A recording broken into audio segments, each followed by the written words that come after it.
Hello and welcome to the Irongeek Cast, starring Adrian Irongeek and everybody else who's here. How y'all doing this week? We're doing okay. I'm waiting. Here it comes on YouTube. I'm doing pretty well. Not much doing, a little bit of overeating, under drinking, and I hung my uncle's M1 Garand on the wall. I think it was last weekend. Is that the gun, I assume? Yeah, it's a World War II, a standard issue for U.S. troops. At least for, infantry, I believe. Yeah, it's going England over the last, maybe week or so. So, yeah, I've been enjoying the snow rather than the sun. Oh, the one I have is not World War II issue, though. But I'm trying to figure out when it was put out because the serial number doesn't match anything I can find online.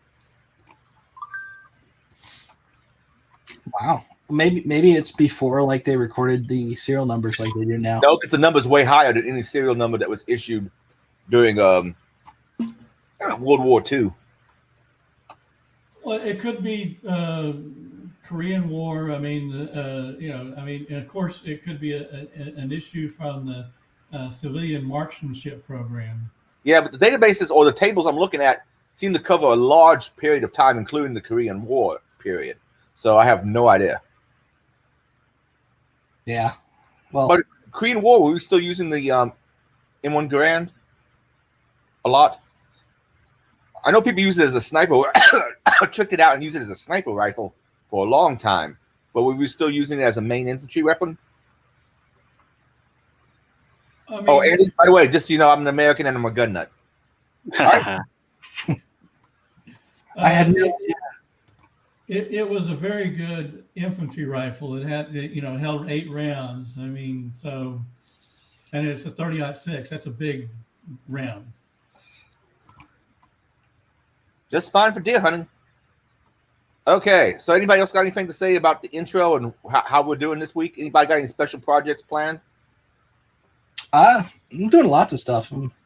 So I got a cool idea I'm going to be working on related to the blood sugar monitors that diabetics use, and trying to make it so you don't have to use very expensive test strips.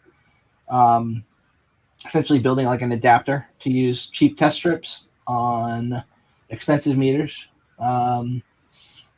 involving lots of screwing around with stuff and firmware dumping and fun things. So that's one of my projects, and I got others, and I got my whiteboard up on the wall finally, rather than sitting in a box by the door. And yeah, good shit. Is that the continuous monitoring kind of strips? Is that the one machine? I'm sorry, you were too British for me there. Sorry. So is that the continuously monitoring strips rather than the instant? Is that the kind of machine you mean? Yeah. So I'm talking about the typical cheap blood glucose meters. Yeah. I would like to get one of those. My hands on. They have this new watch that's supposed to be able to analyze your sweat and give you a reading. I ordered those off their Kickstarter, but it's not going to come anytime soon. And also, the new Galaxy watches are supposed to have a way of analyzing your blood glucose, which looks cool. But for now, my project is pretty much I just want to get those cheap test strips to work in the cool good meter, as opposed to just working in the cheap meter that sucks. So I want to build an adapter because those test strips are freaking expensive, and I'm diabetic now. So if I had to prick my finger 3 times a day, I'm going to do it so that. Yeah, I'm worried, but that's going to happen to my brother because he has we have a large gentleman, and there is diabetes in my family. Both my mom and my uncle had it. I don't remember if my grandma had it or not, and I think maybe my grandma's on both sides had it. But should encourage me to get back in shape, but we know that's not going to happen anytime real soon. Well, I've lost the will. You what? I've sort of lost the will. Okay, yeah, that's cool. Andy and Barry, you got any projects upcoming? I'm just working on new servers and stuff like that. I'm also got a new desktop machine that I got my VMware workstation running. I'm trying to figure out how to create isolated VMs and how, instead of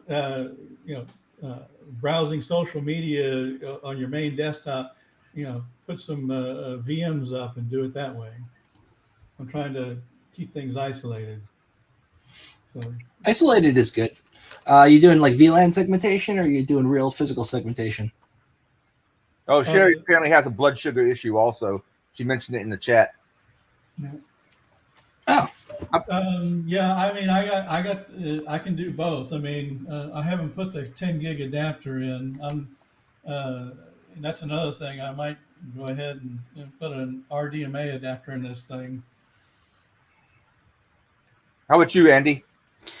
So I just swapped roles like at the start of the year. So I moved away from like a red teaming type role to a overall application security blue teamy type role. So I'm still trying to get into grips with like OpenID Connect and all like the kind of identification stuff. So I'm spending a lot of my time seem to be researching OAuth 2 flows, OpenID Connect. So nothing project related, a lot of research at the moment. You ever run into anybody still running OAuth 1?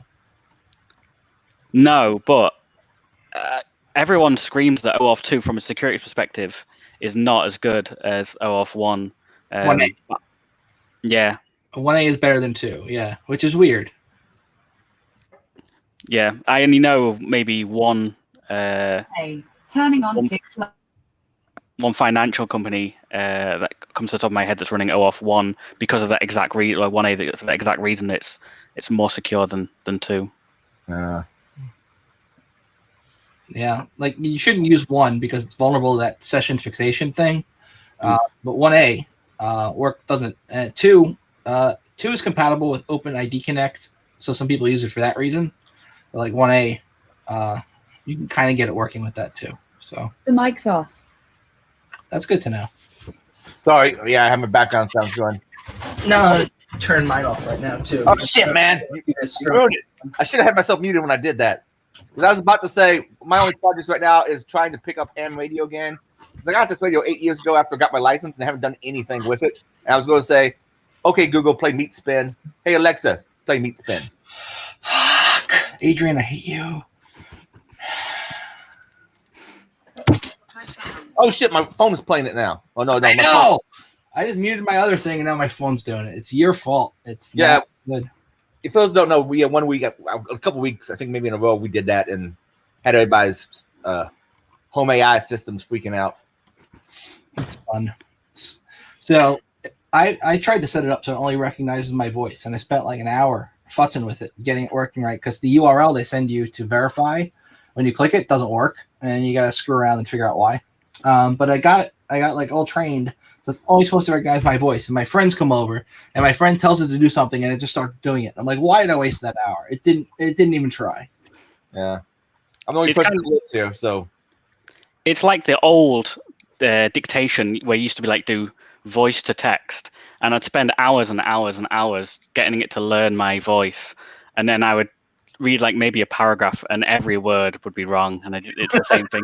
Spend like 20 hours trying to get it to learn, and yeah. The other ones have gotten a lot better here, the last few years, but I slur my speech sometimes, and so I still get things all fucked up. I remember years ago when I was doing help desk stuff, there was a lawyer, and she had Dragon Naturally Speaking on her computer, and she was very reliant on it. And we upgraded her computer and put Dragon Naturally Speaking on the new one, but the voice profiles were lost.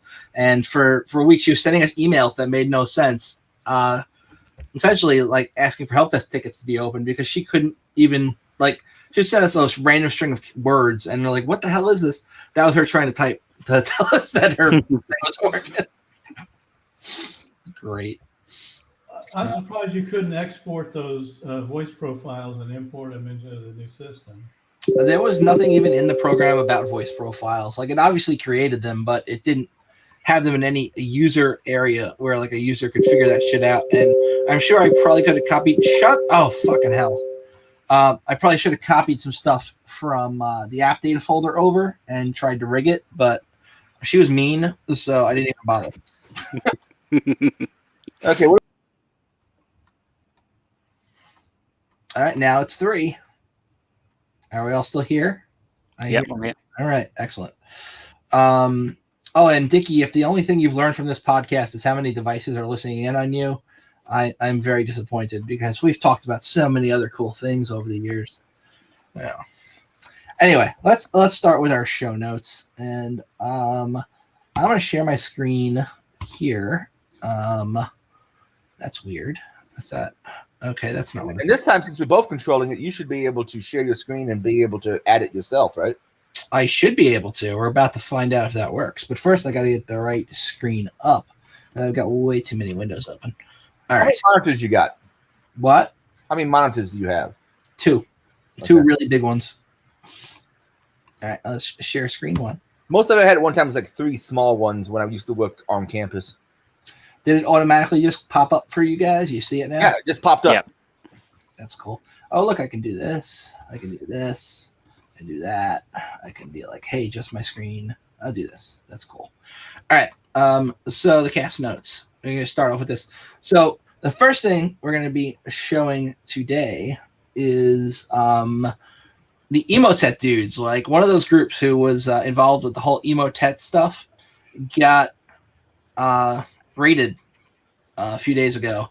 And there's video of the raid, which I think is excellent. And we also have an article about the whole situation. But first, I'm going to play the video of the raid if I can figure out how the hell to do that. Because now there's other stuff up on the window when before I had the video setting stuff up on the window. And you will have to forgive me because I am new to using this as the person who can actually do things. So you find it pretty nice once you get used to it. Yeah, it's not that jitsi as far as options and what you can do with it. Yeah, you may want to enlarge the actual text because what you got is just a kind of a square in the middle that's not readable, and this is both on YouTube and here, and then it's all. Oh, and now you can shrink it. It's too big. It's probably about positioning. Now hold on, a little bit more. Ignoring me. That's more readable. Yeah, that's too much, but God damn it! You know what? This is supposed to be a cast done by computer people, and we're I mean, it's the first time you've used it. That's true. All right, God, why did you get smaller again? It's delayed. Damn you! All right, you know what? I don't care. It's you good. can open up your. All right, you guys who are talking right now, you're not going to be able to talk because I'm about to hit the video playback and see if it actually works. So, 1, 2, 3, playback of the raid. Let's go.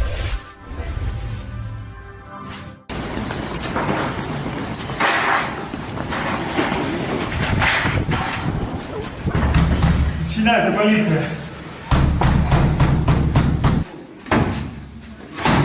Пристрій та приладів, які забезпечують СІП, IP-телефонії, виїзд телефонії, пристрій та приладів, які забезпечують доступ до локальної мережі, пристрій інформації. Починаю оглядати шафу, документи, можливо, там телефон. Його особисто записки.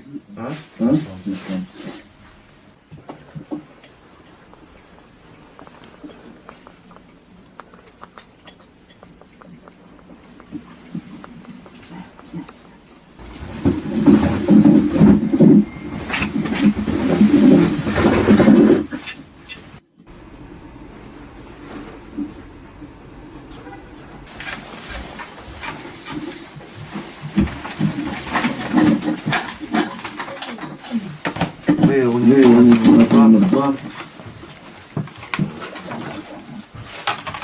Диски заходуються.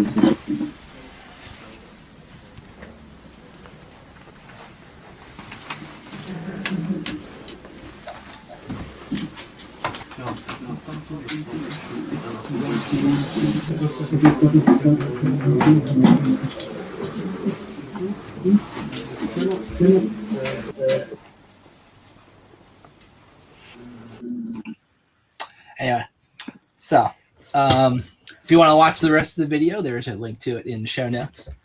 Can y'all hear me, or am I still muted? You're good. Excellent. So when you play a video, it auto mutes everybody, and that's kind of annoying. So I'd like to talk about the video as I'm watching it. So we will have to figure that out going forward. Next, we've got an article about that whole freaking situation, which is the original article that was on Bleeping Computer back in the day being like January. But it's been updated now, talking about how they have rated them, and yeah, that. I don't know if you saw it, but in the raid video, the first computer they looked at, it had a like 3.5-inch floppy drive with a like floppy disk in it as well. That's wild. It was like all old stuff. Which doesn't surprise me. I mean, like, we are a little spoiled in the US and the UK, even with having access to be able to just buy whatever computer shit we want if we've got money. But I imagine in some places it's not so easy as going on Amazon and ordering a new motherboard. You know, it's like could be a little harder. Sure. Well, I threw out most of my floppy stuff, but I still got at least one external drive to read. So. Yeah, so the Ukrainian police arrested 2 individuals who have been involved in the botnet's infrastructure and maintenance, and they're facing 12 years in prison if they're found guilty. Other members of the group that used that infrastructure were also identified during the investigation, and measures are being taken to detain them. So we might get more raid videos coming up in the future, which is cool. If you're unfamiliar with Emotet, I don't know where you've been, but it's one of the botnets that's often used to later distribute Quackbot, TrickBot, and a whole bunch of other even worse stuff. So, yeah, that's what happened there. Questions, comments, thoughts? Anybody? That's a NANWork storage rack, what he had. I guess it was. I don't know anything about NANWork, but or NANWork, but sounds cool. Anyway, Sonicwall got hacked by Zero Day in their own products. That's freaking embarrassing. So if you like make networking gear and you use your own networking gear, and then someone hacks you with a 0 day to your networking gear, I don't think a lot of people are going to be like, "Hey, I want to buy that. It looks secure." This was a coordinated attack, they're saying. So this was not just like some script kiddie, you know. They did their research, and of course, as they always say, even when it's something as simple as BEC, it was highly sophisticated threat actors. And it's like boilerplate crap, I think, that just like the lawyers tell them to say. And it was exploiting a probable 0 day vulnerability on certain Sonicwall remote access products. So, by 0 day in certain remote access products, I wonder if we were to go to exploit, I can't spell today. Exploit DB. All right, now we just pull that crap up and like put it over here. What happens if we type in Sonicwall? Is it a 0 day, or is it something we already know about? So 2018 is the last Sonicwall thing that looks interesting. But Sonicwall has a VPN product, don't they? What's that called? Sonicwall VPN. Net extender. Net extender. Let's see if that's out there. Net extender. Yep. That's a really old one. So maybe there's a new 0 day in it. Yep. I don't know about it though. Anyway, they got pwned by oh look, it's right in the freaking article. All right. Net extender. Secure mobile access gateways are impacted. They are patches for the 0 day are not available at the time of this writing. So I guess it would be fairly difficult for your average person to find the 0 day right now, unless they've got some industry connections and are like, "Hey guys, who's got no day for that Sonicwall thing?" And then somebody responds to them. Yep. So it looks like a VPN product issue. And there are a lot of VPN things nowadays that are not so good. So yeah, that's that. Anybody have any comments on the security of VPN products right now? Not a whole lot. I have a general statement to make about all these people hawking VPN services on YouTube as an ad. That's some panacea for all. I'm saying that word wrong. For all your security needs, because it doesn't necessarily protect you from like drive-by downloads if you happen to be running really outdated software. Yeah, that's true. All the VPNs there are just for accessing Netflix in a different country or something like that. Which ironically doesn't work because Netflix makes note of all the VPN, like the VPN exits and like data centers. Like even if you're in a data center and you want to watch Netflix, you can't because it'll be like, hey, you're coming from a data center. Nope. So you gotta get like an IP address that's in a residential area. Otherwise, you're not getting into Netflix or Hulu or the majority of those streaming places. So they figured out how to beat them. Oh, you can beat them. There's actually services that will sell you access to residential IPs through their proxy service, which isn't a proxy. But I was looking into that because the whole gambling in New Jersey thing, and some of my friends were asking me how can they beat the plugins on the computer that essentially rat them out and say that they're in New York. And that would be a fun project. I haven't really looked into it too much, but they do have like 5 KPIs that they use to determine where you really are, including if you got a laptop, they get access to your Wi-Fi, and then they look at the SSIDs of the access points around you, and they geolocate them. And if they're in New York, you ain't getting to bet. So it's interesting shit. I went off topic again, didn't I? Sorry. All right. Yeah, but versus, I mean, I use IPsec stuff. I hate the some of the other stuff that they throw on you. Yep. Generation wants to know what the botnet did. So this botnet was Emotet, right? It's one of the largest botnets out there, and what they used it for was to spread malware. Like they would resell access to machines that were infected with Emotet on like Magpo, which is one of those forums, Russian forums, where you can just buy access to shit. And then somebody else would buy the access, and then they would use it to install ransomware or something else. That's what that botnet did. All right. So that statement released by Sonicwall, like you say, definitely stinks of copy and paste. And I'm surprised they didn't say we care about your security, because that is the first thing that they normally, in any kind of public statement, as soon as they get breached, right? Oh yeah. So it's usually we take the security of our clients very seriously, and yada yada yada.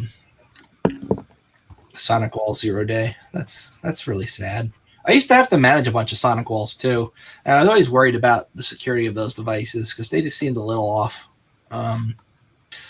Anyway, next cool thing: 0 day bug in sudo.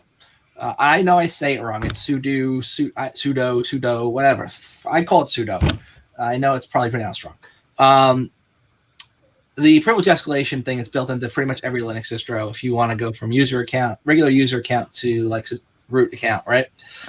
There is a very easy way to test if you are vulnerable to it, and I'm going to show you now what that looks like. Hopefully, there's nothing in this command prompt. Clear. CLS. All right, there you go. So I go over to Bash. All right. So if I want to test if I'm vulnerable, all I got to do is this. Bonk. I'm vulnerable. I got to update my sudo. So core dumped. All it's doing is sending the A character one more times than is in your standard what's 655 string.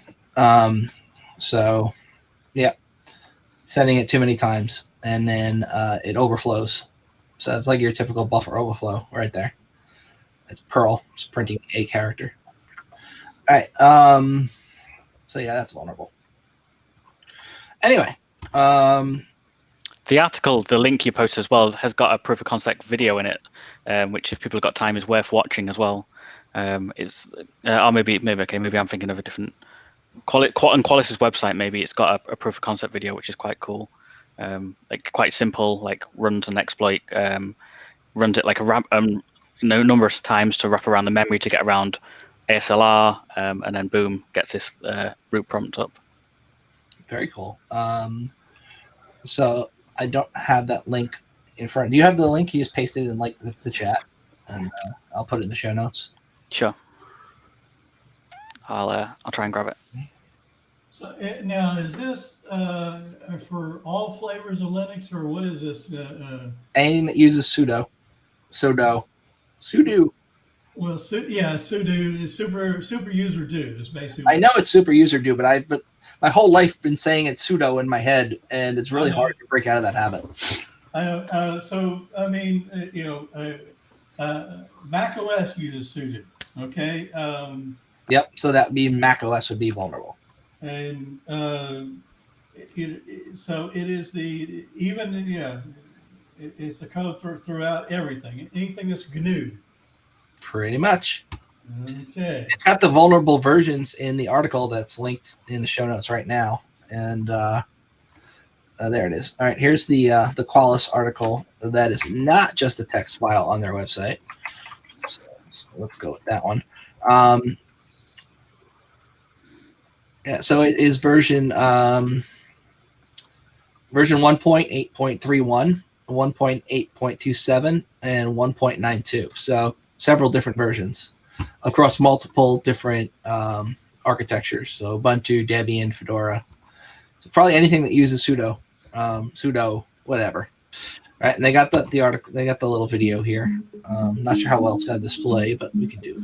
Hello and welcome to this video.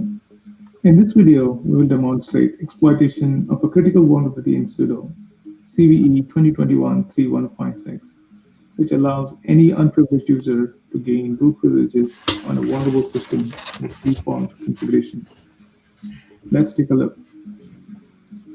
First, we'll make sure you're using an up-to-date version of the operating system. Here we have Ubuntu 2004 long-term support. To exploit this vulnerability, we have created a couple of files. Exploit.c, which is the exploit itself, and a shellcode file ia.c, which we will compile to a shared library and use to gain root. Let's compile the exploit and make sure there are no errors or warnings from the compiler.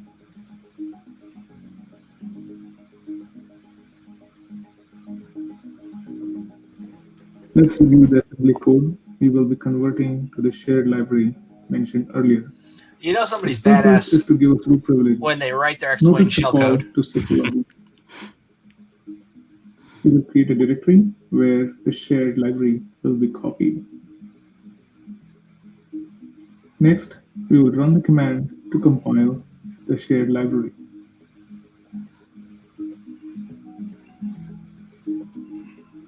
Before we run the exploit, let's make sure we are running as an unprivileged user. In this case, we are running as user nobody, who is not even registered as a possible sudo user.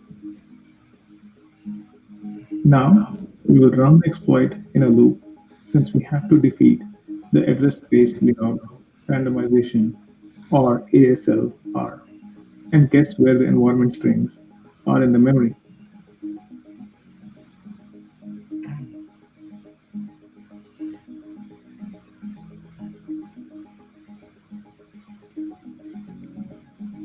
Do it. That's it. As you can see, the prompt has changed. The core has been dumped Script into our confirmation root. shows us we are running as root. Badass. Thank you for watching. To learn more All right. details about this vulnerability, Who's going to go through that video and take screenshots of that shellcode and then retype it out for me? All right. The best thing I found about that was that it was a video where someone is talking for the exploit as well, rather than just like, hey, here's some technical like guy talking on Notepad, and yeah. I mean, well, isn't that the code's built into this one? I mean, into the text file? So no, the text file doesn't have the code for the exploit. It just describes the exploit, how the exploit works. But I mean, it's showing the statements in here. But does it have the shellcode in there? I I don't have it open right now. Give me a second. I'll pull it back. I'm looking at it. It's okay. Yeah, I mean that looks like code. Well, it is code. It's just not exploit code. Like, you couldn't use this. It's explaining how it works, but like, there's no shellcode in here to run the exploit. Not unless it's in there and I didn't see it somewhere. But no, there's no shellcode in here. That's like C. Okay, the C is the exploit. Yeah, so it's in there, and then you come down. It has all the conditional statements. I'll tell you what. If you understand it, you compile it and then send it over to me, and I will test it on something. I'm just looking at it. You're probably down here. You could. There's a script. I don't have the. Like, I am not a coder. I make that very clear. There are some dudes who are awesome coders. I am struggling to get through this book on Ruby that I bought, and Ruby is not the hardest of the languages. So, and I'm not very good at it. I mean, I just haven't done it in so long. I just, but yeah, I've done code. I've gotten paid to write software for oil companies and stuff. That's mainly database and stuff like that. was it in COBOL? No, it was in Visual Basic. Oh, fuck. I hate Visual Basic. I used to screw around in VB back in the day when it was like AOL days and like try and make myself a punter. And yeah, I think I did a lot in 5 and maybe 6, but once it went, I think after 6, it went .NET, right? Yeah. Yeah. Yeah, I used to be pretty good with 5 and 6, but then, and 4 for that matter. Pardon me. But yeah, I don't program much anymore, other than an occasional Python script. Python is underrated. Like, Python, it just works. I wish we could just have stuck with Python 2, honestly, because like this, I get 3 is better for a multitude of reasons, but the syntax is just easier for me in 2 because it's what I learned it in. So Yeah, same. Especially like using print statements. I'm like, why do I need to put brackets around it now? Why can't I just be like, print this thing? Yeah. exactly. Stupid. And people like trying to make converters so you can run your Python 2 code in Python 3, but like half the time they don't work and throw off errors. Yeah. I don't know why they don't have some kind of Python 2 interpreter built into Python 3, so you can just run that freaking code without having to redo everything.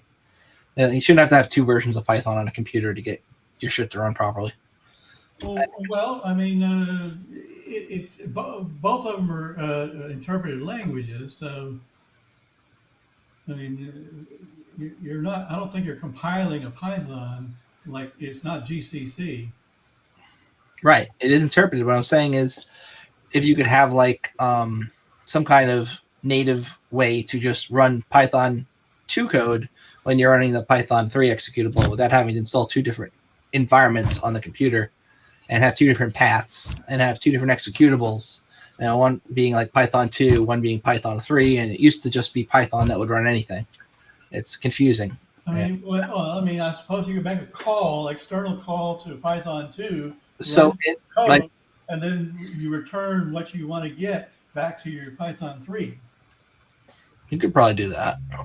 Somebody should implement that. Make it part of That's implemented all the time. People, that's like if you start the script and it's got like bin bash, it's bash, or like bin Python. I don't think it's under bin, but like maybe it's under user bin Python, whatever, or like env Python, such. I mean, and that's what people use in scripting languages for pipes. Okay, so you have, you're executing one piece of code that is inputting into another piece of code. Same deal. Mm-hmm. Speaking of pipes, named pipe impersonation is a lot of fun.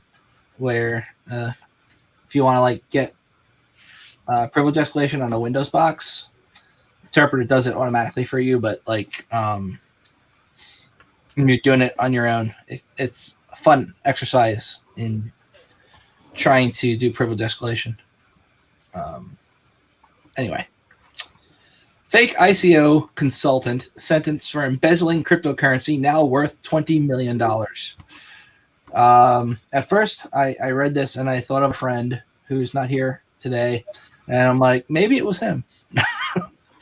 So a U.S. resident who masqueraded as a cryptocurrency consultant has been sentenced for embezzling cryptocurrency and cash fraudulently obtained from investors.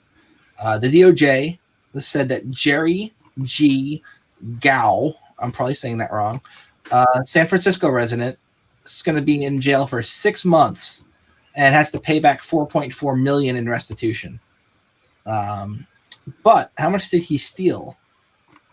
$20 million. Would you do 6 months in jail for, what is that? Let's bring up the calculator here because Frank's math skills suck. So he stole $20 million and he has to give back 4.4 million, not 44, 4.4 million. So that would mean he's got 15.6 million. Would you go to jail for 6 months for 15.6 million? I would. Well, I do a lot of things with 15.6 million. The Bitcoin was probably worth about $200 or $300 in 2018. You can look at the charts. I mean, it went down quite a bit back then. Yeah, but the price of Bitcoin right now is pretty damn high. Yeah, I mean it's going down. What is it, about 30,000 now, or is it below that? Hold on.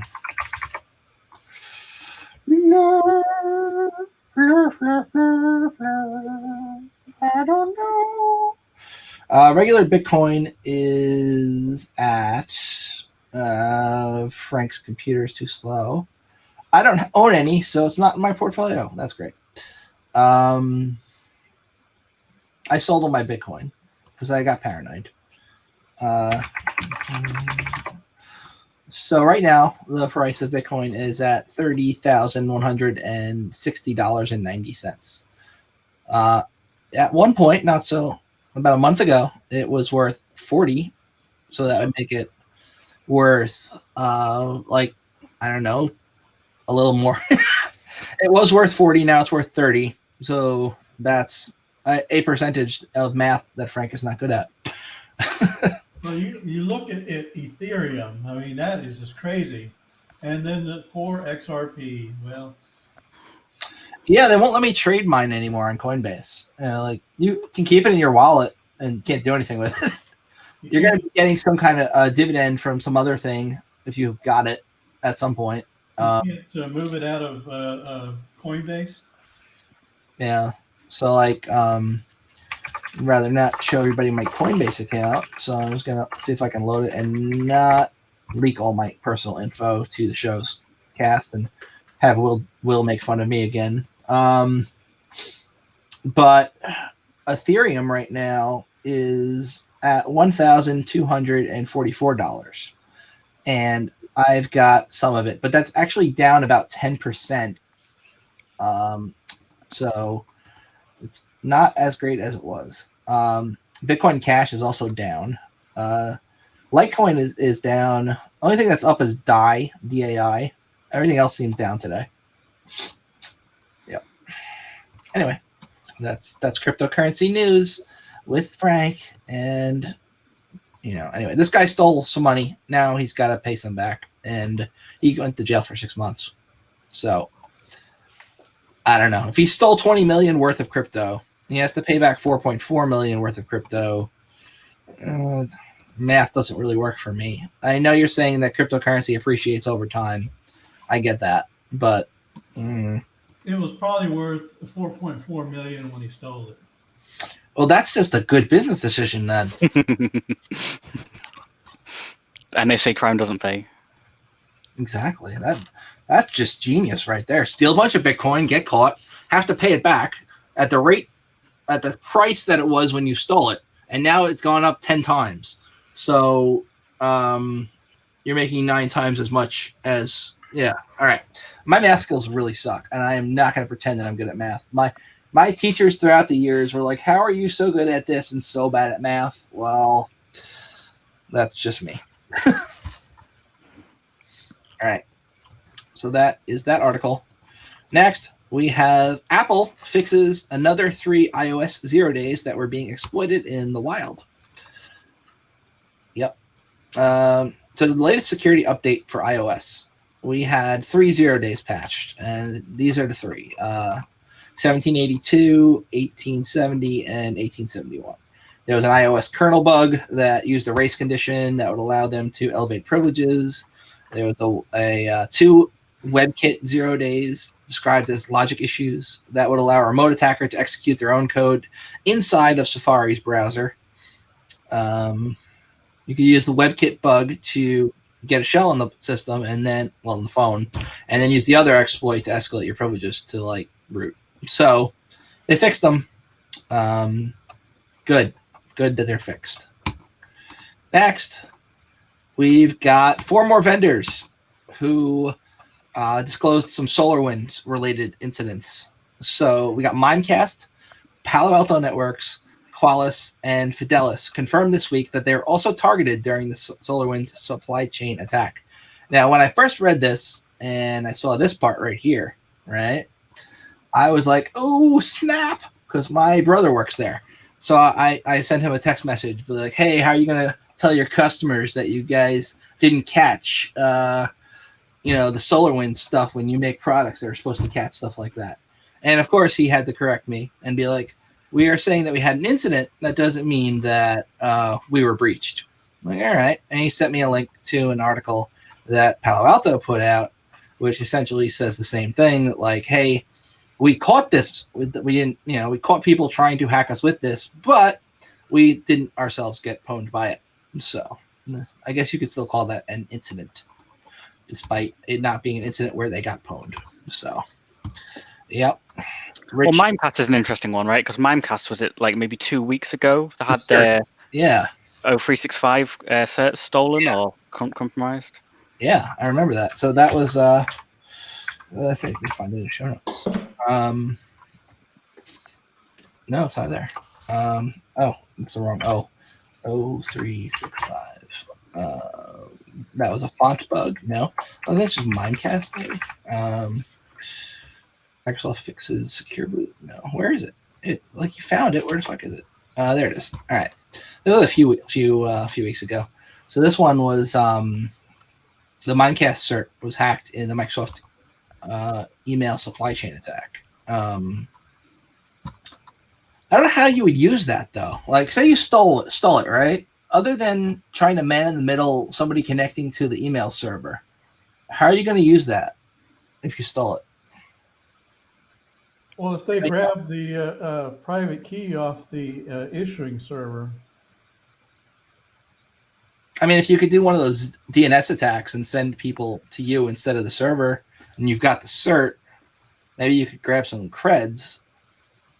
That might work. But all those DNS exploits that are out there now, they're kind of hard to implement.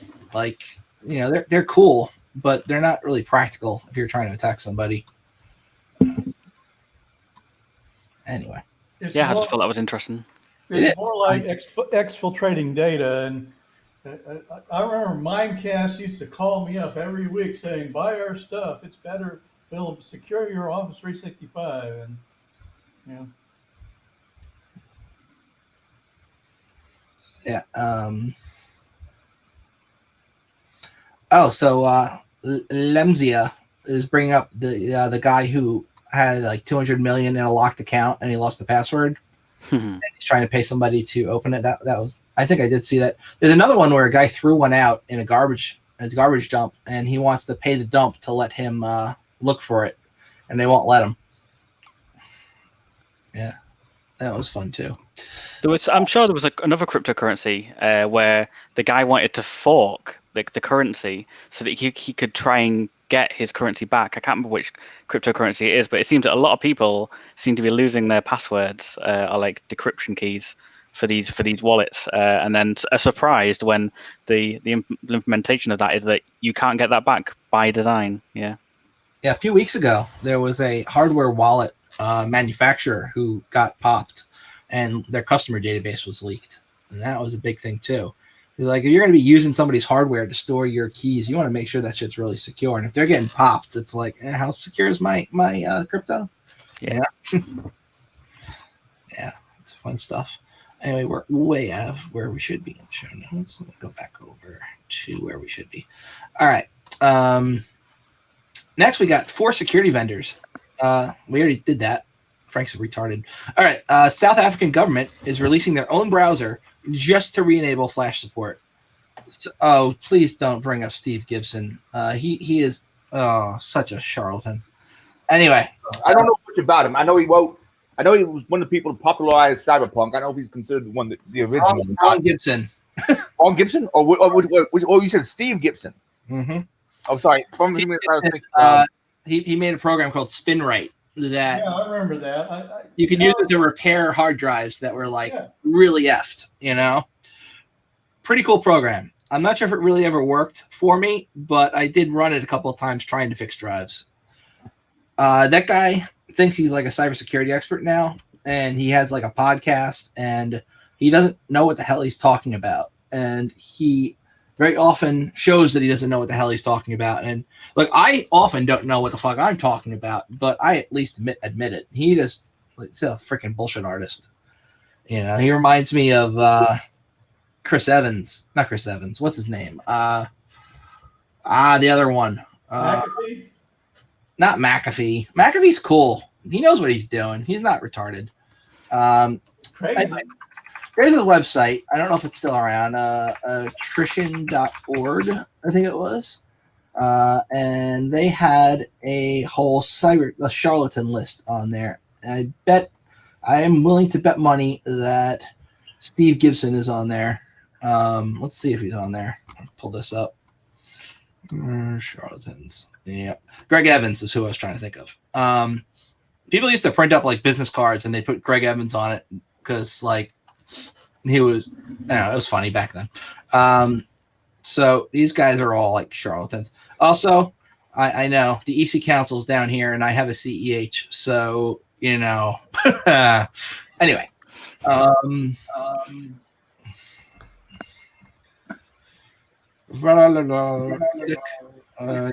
Oh, there he is, Steve Gibson. Yeah, the whole thing on him. Somewhat of a fringe shirt. Wow, I'm echoing. Why am I echoing? If you're feedback, oh, you're playing YouTube. Where? All right. Anyway.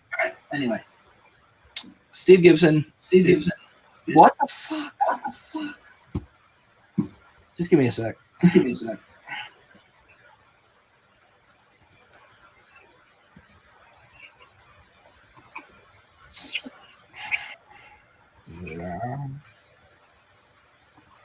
wonder where Darren is this weekend. Oh, this week. Testing. 1, 2. Am I echoing for anybody else? No, I think that may have been something I accidentally caused. Okay. I think somebody had the YouTube stream open and it was echoing. Well, I noticed an option on Chrome to cast to my Chromecast. And it's like, what? I can straight from the Chrome browser? That's great. I literally just had the window open. Is my screen still being shared? No, it's not. Thank freaking God. All right. That would have been so bad. So bad. You mentioned foot porn? No, I had what's my IP address page open. Like everybody just trying to pop me down. I had my phone number once show up in someone's podcast with me. Well, video cast with me. And that wasn't my fault. They just didn't obfuscate it on their end. I had someone end up calling me. Strangely enough, I had a guy call me recently because of a video I had on YouTube. I don't think they knew about my website. They found my phone number. I said I couldn't understand them because they had a very thick accent. So I asked them to email me, and they asked me what my email address was. And I'm like, how'd you figure out my phone number but can't figure out my email address? Not that email is hard, but my email address is far easier to find. Yeah. So Steve Gibson, right? Fringe charlatan. In some professional security circles, he's considered to be a reputable security professional rather than a snake oil salesman peddling third-rate software with bold claims. While many of his claims are a bit outlandish or bold, few, if any, are demonstrably false. However, when asked to speak on security topics, Gibson is getting adept at putting his foot in his mouth. A single amusing quote may be laughable, but a series of them began to paint a picture of someone who doesn't really understand security. Rather, he seems to know enough buzzwords and ideas to be dangerous to his clients. Anyway. And we got whole links to articles that explain what they're talking about there on attrition.org. And a website called GRC Sucks, which is kind of funny. Yeah, I used to listen to the Security Now podcast. I wouldn't call him a practitioner of security by any means because it wasn't much directly hands-on. But as far as covering general concepts, like I remember the first description of OAuth I ever saw was on his and Leo Laporte's podcast, and it wasn't. I don't think it was too bad, though. I'm sure he does say some things from time to time that are not accurate. But I don't know. It's been a long time since I've listened to him, so maybe he said some other stuff that's whacked. The thing is, he's smart in his little bubble, right? And he knows things about some stuff, but he then talks about topics he himself doesn't understand, and it shows. It's like, yeah, hard drive shit.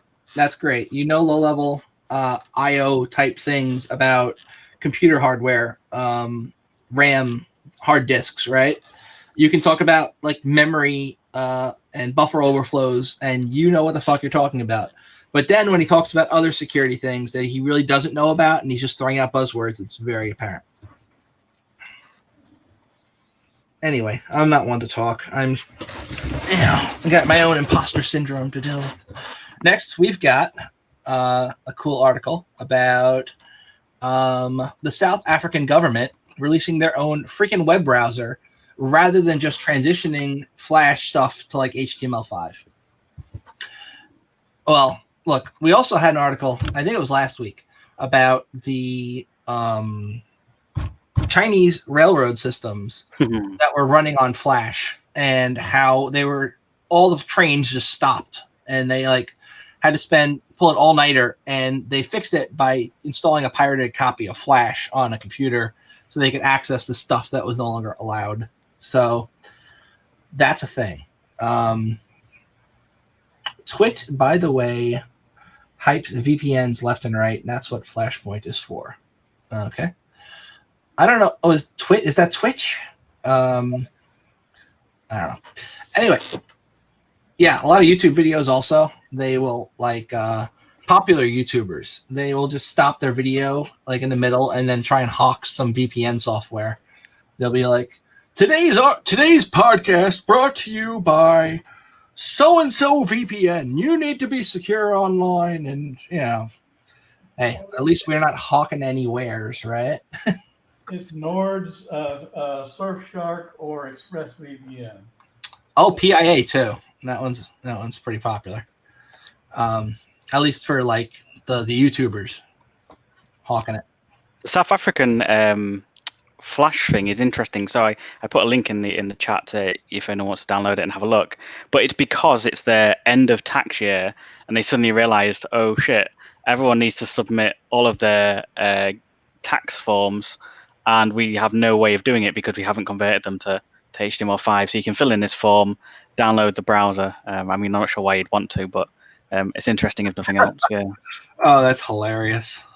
That's great. I mean, they haven't figured out code in PHP or something like that. I mean, there's no easy way to just convert old Flash code to something else. It's got to be recoded. If somebody could write a program that would take some Flash stuff and just automatically convert it to HTML5, they would probably sell a lot of that program. Anyway. Oh, side note, unrelated to the podcast exactly, the Mozilla gave me some tips, so I think I've found some more information on that M1 Garand of mine. Definitely not military issue, but still a decent rifle. Right. Seth, how about the echo now? Is it gone away? Are we still echoing? You're fine. All right. So, yeah, that browser thing is definitely interesting. I don't understand why you would just not fix it rather than like put out your own browser, but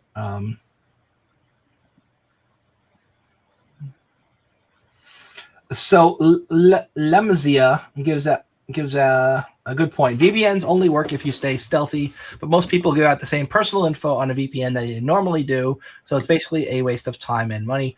I have to both agree and disagree. So it does change your IP address to one that's used by multiple people, so it adds that layer of who really did it if you're doing something bad. And a lot of the shadier VPN providers did get shut down recently because malware authors were using them to distribute their wares. However, if you just want to like bypass some geo restrictions, not on Netflix, but on other websites, you can definitely use a VPN to do that. Yeah. Well, I mean, you would think that you would create, you do a virtual box or something like that, and just create you something in there and make sure your UIDs and everything are different. And you snapshot it and then make it go away. Or you just use like Tails or Hunix or any of those distros geared towards security. Is Tor worth anything? Yes, it's worth something, depending on what you're using it for. Say you want to do a NIC2 on a website, you don't want it to come back to you, run it through Tor. Say you want to go look at some random weird website where they're selling illegal wares. Tor is good for that. If you are a pedo, I'm sure you love Tor, but we're going to find you and we're going to hunt you down. Tor is good, but you have to also remember Tor was developed by the Navy. So if anybody's going to be able to figure out who you are and de-anonymize you, it might be the U.S. government. So, if you remember, like 4 or 5 years ago, Anonymous or like Lulzsec spun up like loads of nodes and like, hey, we're gonna like de-anonymize loads of Tor users, completely forgetting that these nodes are we're like basically brand new. We're only a couple hours old, and therefore the way the Tor network works, and forgive me for being a little bit amateur about it, but because they're so new, it will only push a very, very, very small amount of traffic through that exit node. So there's ability to try and find who people were. So at one point, right, some guys bought a whole bunch of VPS servers and made them Tor exit nodes, and they got them pretty much like integrated into the network for a while. So everyone was using them, and they controlled 60% of the traffic. And then they decided when anybody goes to certain coin tumbler sites that when they go to put in a wallet address for like where they want to tumble their coins to and like have them sent here, it would replace that address with the attackers, and the person would never have any idea that it even happened because the way the script that they injected into the site worked, it would like look like the transaction went through and it went to the coin address that you specified. But if you then went to go check later on, like, hey, where's my money? It wouldn't be there, and you'd be like, oh, I guess the Tumblr stole it. Wow. That's brilliant, but also evil. Yeah. Clever shit. Man in the middling. So, like, you're not going to get SSL working properly on Tor. So, you can try. Jason mentioned something about free VPNs, but what free VPNs I want to know he's talking about in the chat. So, there are lots of free VPN services out there. How do they pay for themselves? Because that's the thing. If it's free, you're usually the product. Exactly. I think Firefox. I don't trust any free VPN service. Like, I will pay my money, even if some of them will let you use crypto to pay, which is a little bit more anonymous, which is cool. Regardless of how you're paying for it, if it's free, I would really kind of like really worry about that a little. It's like, I know Opera, right? They're letting people use their shit for free. They got a built-in VPN now. I don't know. I wouldn't use it. Google do as well on Android. If you're on a network which is open, it will ask you if you want to use Google's own VPN to tunnel all of your traffic through. No, thank you. Oh, Jason, if you have any good recommendations, you could always put them in the chat, or you have the link to actually Jason said he was being sarcastic. Oh, you were being sarcastic. Okay. Well, that's good. Because it's really hard to tell in text when someone's being sarcastic. Yeah. Boom. Ha! I can do it too. Yeah, Firefox, there's a Mozilla VPN or something like that. And there's also browser plugins that are supposed to anonymize your traffic, and you will come across as being a different IP address. But like, I would not use those because you don't know who's getting your traffic, where it's going. You know, you just don't know. It could be anybody.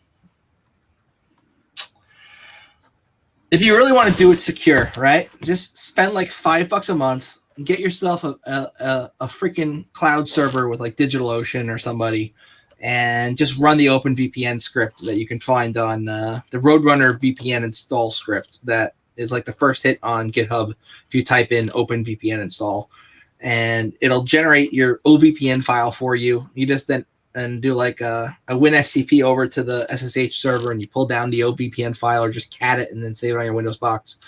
And then you just install the OpenVPN client on your Windows machine and tunnel your traffic through the server. You know, that's easy, not easy, but easier way to do it.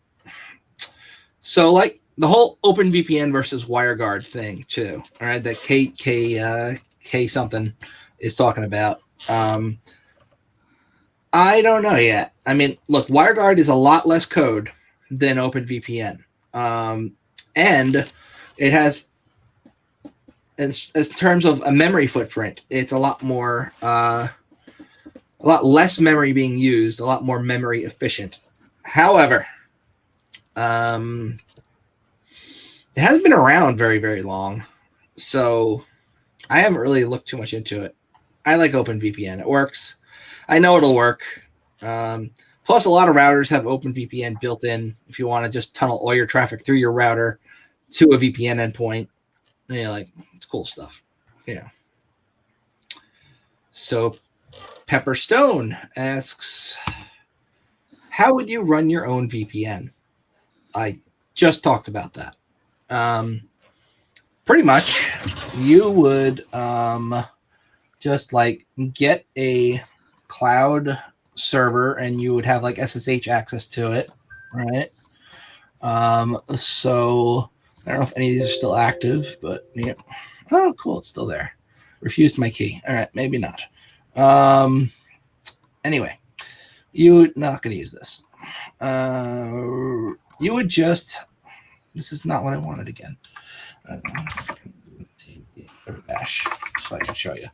You would go here and you go GitHub, and you want site GitHub VPN Roadrunner. Right. You would grab this script and you'd go to your cloud server, and you would, you don't even need to download the script. You can just wget the script and run it from there. You would grab it and you would just do this. Boom, on your cloud server. And you also have to sudo it because it's, fuck my life. All right. Use the exploit to get root. Use the exploit to get root. It's not getting ch modded. Yeah, okay. You know what? I'm going to modify your command here. chmod plus x open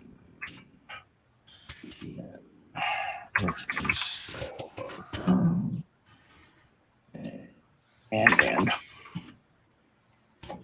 yeah, fuck my life. You know what? Don't run this script. Just pull that down.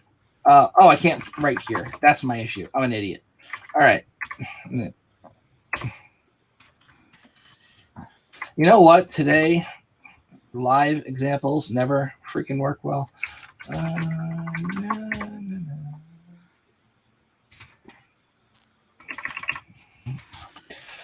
This is why they say never do a live demo. Like, I can't even run it because I'm trying to do it on the Windows subsystem for Linux, but that's pretty much what you do. Just run that freaking script. And don't be retarded when you run it like I am.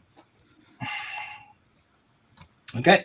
You get a server, you run that script, it'll give you OVPN file. You take that file, you put it on your Windows machine, you download the client, and you specify that's the file you want to use to connect. Boom. You got a VPN, and you're up. And it is also a full tunnel. It's not split, so there you go. All right, I don't know how to turn that off, so maybe I'll just show somebody else's. All right, and then hide theirs. Okay. Anyway, back to show notes, because Frank keeps going off topic and losing the show notes because he keeps using the tab for other things. Just give me back the show notes.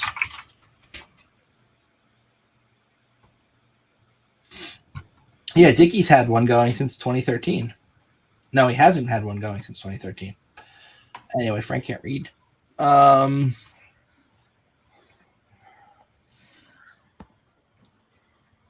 This is cool. So, cybercriminals are using deceased staff accounts to spread the NEMT ransomware. Ghost accounts. All right. You ever work in security and then you don't disable somebody's account when they leave? Instead, you maybe move it to a different user group or change the password, but then leave the account around in case maybe you need to get into it for some reason. It's common. Anyway, taking advantage of that oversight, some cybercriminals are exploiting that to spread the NEMT ransomware. Over 100 systems have been affected so far. Yep. So NEMT, the ransomware is the final payload in a longer attack. They got a whole attack chain. We talk about it. We're not going to read it. Anyway, long story short, when somebody leaves, just kill their accounts. Then things are better, if you can. I usually disable the account, which is effectively killing them. Effectively. Well, if we need to access some stuff or permissions or whatever, I can just turn it back on and then zap it. Profo suggests that any ghost accounts allowed to stay connected to corporate resources once the user has no need of it should have interactive logins disabled, or if the account is really needed, a service account should be created in its stead. Yeah. Service accounts, that's a whole thing. You start using service accounts, and now you're open to curb roasting because of the whole leveraging SPNs for privilege escalation thing. So either way you do it, you're going to get screwed. NEMT. Dreambus. This botnet is targeting enterprise apps running on Linux servers. So not going after your typical Windows users. Going after I always say this wrong. PostgreSQL, Redis, SaltStack. SaltStack's awesome. Hadoop, Spark, and others. So essentially, if you're running a Linux server in the cloud and you leave pretty much any kind of vulnerability open, a cybercrime group's going to figure it out and make it part of their botnet. I can attest to this. So I manage a couple of stuff. That's not how you say it. I manage some things that are in the cloud, and in the cloud, I mean like on in data centers, but have ports forwarded to the internet, and they get port scanned all day long. Like botnets are just scanning them for random shit.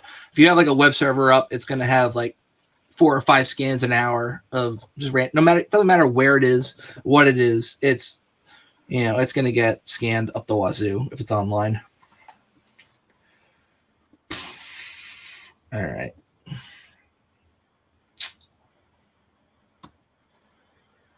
Also, once they get in, they're going to start mining XMR. Zscaler also said that Dreambus employed quite a few measures to prevent easy detection. One of them was that all systems infected with the malware communicated with the C2 server via the new DNS over HTTPS protocol, which I've been saying for a while. Malware is going to love this because you can't see where the hell it's going. So cool. As a defender, it's a nightmare. You want to be able to see DNS traffic, Yeah, that's a thing. That means you have to proxy all of your traffic through your firewall. But if you do that, everybody who uses your network has to have cert installed. And that means if you have a guest and they're using your Wi-Fi, their phones are not going to be able to get onto the internet to do anything HTTPS unless you get them to install your cert first, which on a phone, you're not going to find too many people doing. Maybe laptops will work fine if you get them to install the cert, or like even desktops install the cert. You're good. We can crack open SSL. It is one of the security things that's bothered me for a long time. There's no way to inspect SSL traffic without installing a cert, and then you need to crack it open if you want it. Like you want to man in the middle. You have to man the middle of the traffic. There's no other way to see those kind of connections and what's going out. You can see the DNS traffic, but now DNS is also going over it. So it's a pain in the ass to do monitoring right. Like on a corporate network, you really should be having some kind of device where you can proxy and look at SSL, TLS 1.3 traffic. You know, it's yeah, it does take up a lot of resources when you do that too. I mean, you know, you have to have a pretty beefy firewall system to do it. Right. Like Palo Alto's boxes can do it for a good number of systems, or like what are they called? Firebox. I forget who makes them. Anyway, the fireboxes can do that too. Like Cisco or something, or Cisco does it too, but I was thinking of the cheaper stuff. Firebox is who the fuck makes that? Firebox. WatchGuard. You know, WatchGuard shit. Does it fairly cheaply. I know Sonicwall can do it too, but like I wouldn't trust Sonicwall right now. Generation says, ever heard about Checkpoint? I know Checkpoint's good. I've heard of Checkpoint. Yeah. I know of it. I have never used it. I have used it, but I was not the admin on the system. Like we had Checkpoint on premises, but I was not the one who monitored used that system, you know. Yeah, Checkpoint has got a good reputation. Next, we've got QNAP warns users of a new crypto miner named Dovecat infecting their devices. Essentially, if you use their service, they will let you QNAP when you create your account. You can pretty much use any password you want. They don't have any like restrictions on what your password can be, and people are just brute forcing passwords. And QNAP should be like, hey, three wrong passwords, you can't log in, but they don't do that. So it's the customer who now needs to pick a much stronger password. Otherwise, they risk their NAS getting infected with this crap. Yeah. Okay. Boom. They're ballsy. They just call the process Dovecat. Like, No obfuscation whatsoever. Yeah. yeah.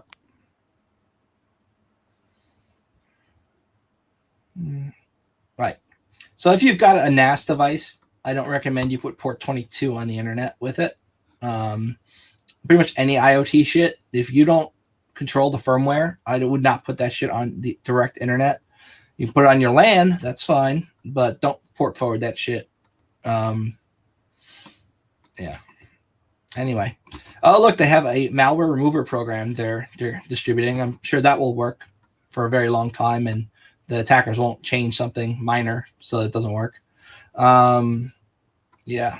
Anyway. I don't know about those cats. Yeah, I don't know about those cats. Dovecats. Networker ransomware. Dark websites seized by law enforcement. So Netwalker is one of those ransomware as a service groups where they will sell anybody some ransomware who wants it.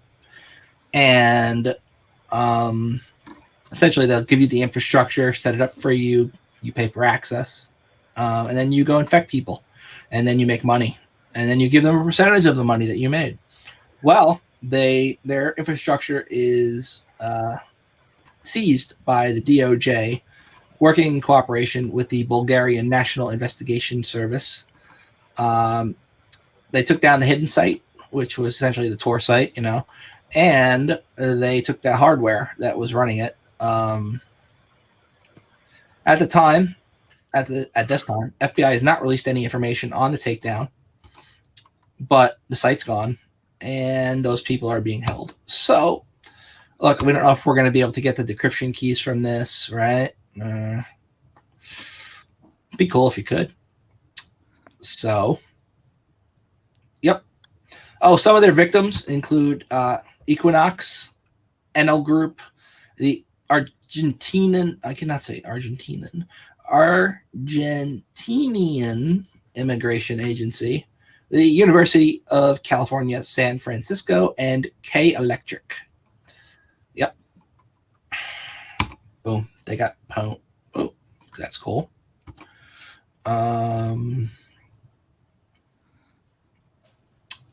Pan-Asian retail giant Dairy Farm suffers from a Revil attack. Revil is another one of those ransomware as a service groups, right? So, yeah, they got hit by it, and to prove they had access to their network, the threat actors shared a screenshot of their Active Directory and users' computers via MMC. That's one way to prove you're in.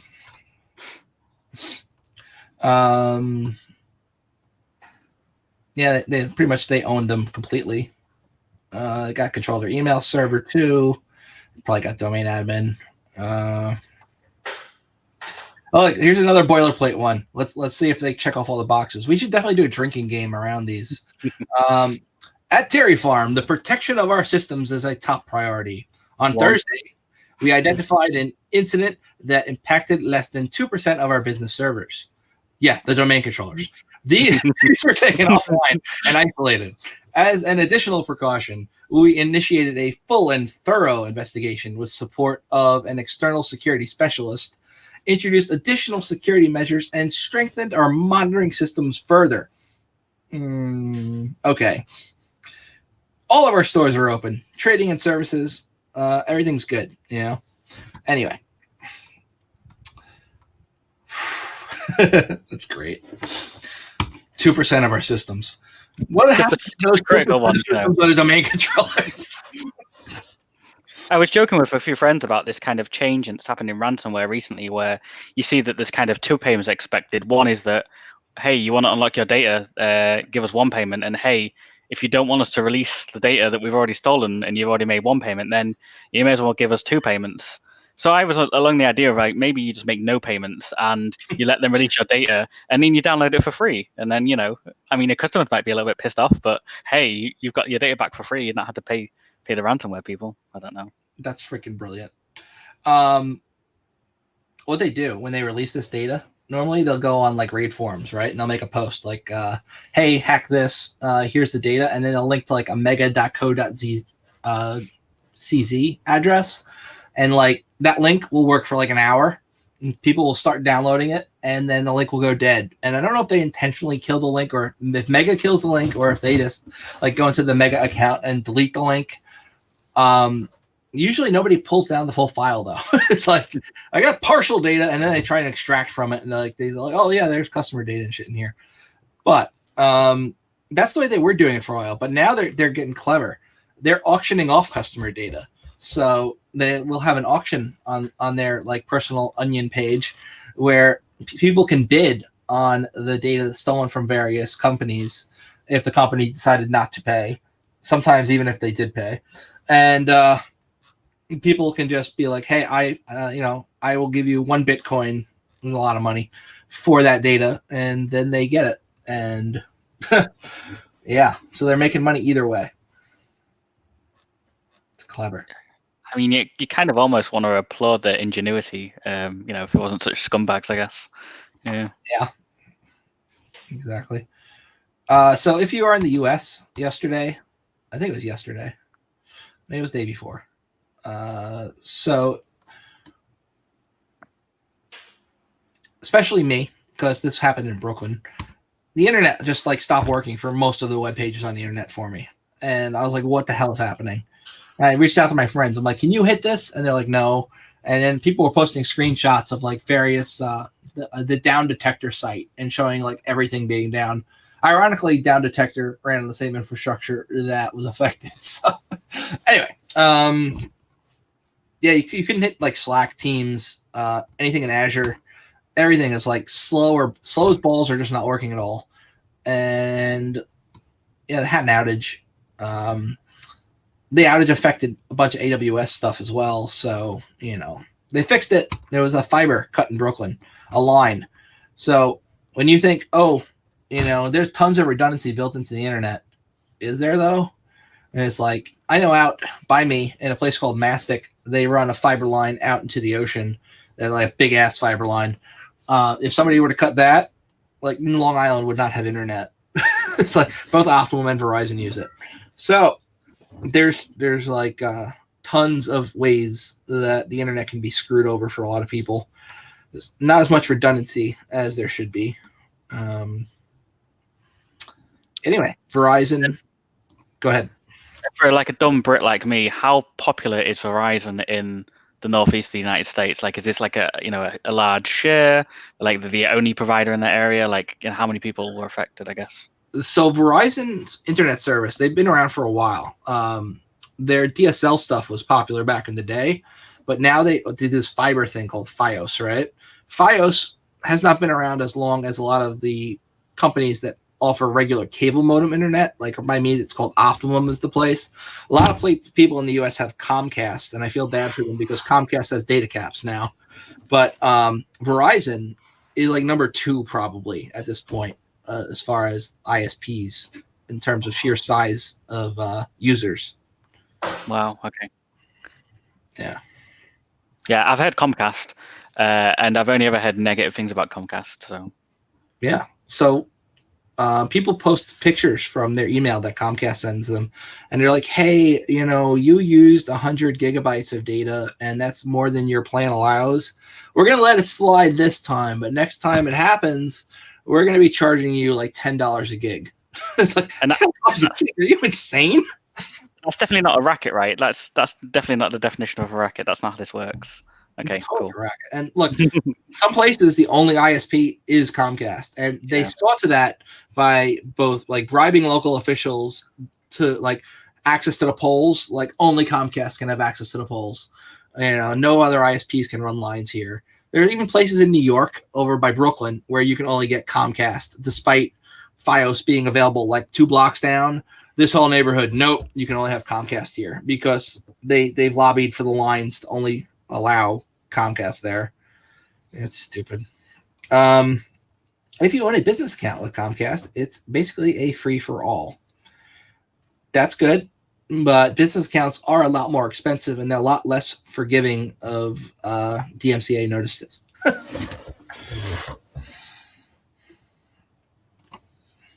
Well, I've had Comcast, and it was fairly reliable, and I never had issues. I never said their infrastructure sucked. I'm just saying they charge per gig, which is stupid nowadays. Well, I got unlimited where I'm at because I got gigabit. And they just said, okay, if you get gigabit, don't even worry about overages. And I don't stream that much stuff anyway. Until I download a ton of VMware Advantage subscription DVDs and stuff like that. So their data cap was 1.2 terabytes for a month. They stopped doing it because of the pandemic, apparently.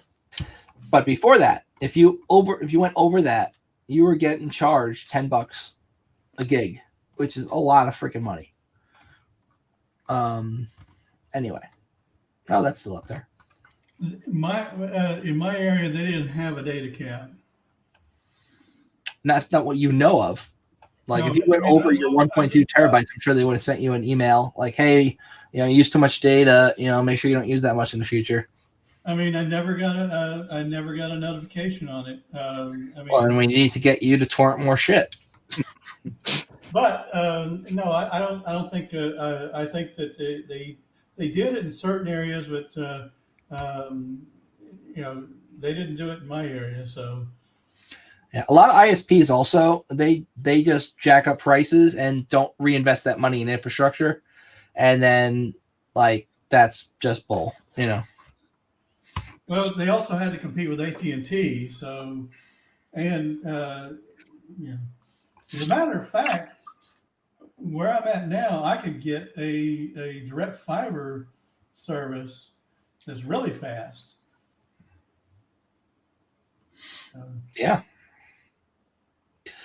So I got a direct fiber service, and it is really fast, and I never get any issues about data caps or any shit like that yet.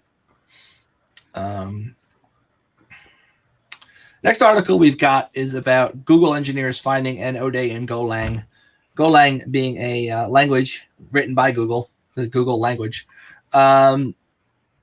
Researcher from Japan, Ryota K, found a command injection vulnerability in the Golang project. This is how the compile process works when a user goes to use the goget command to fetch a repository.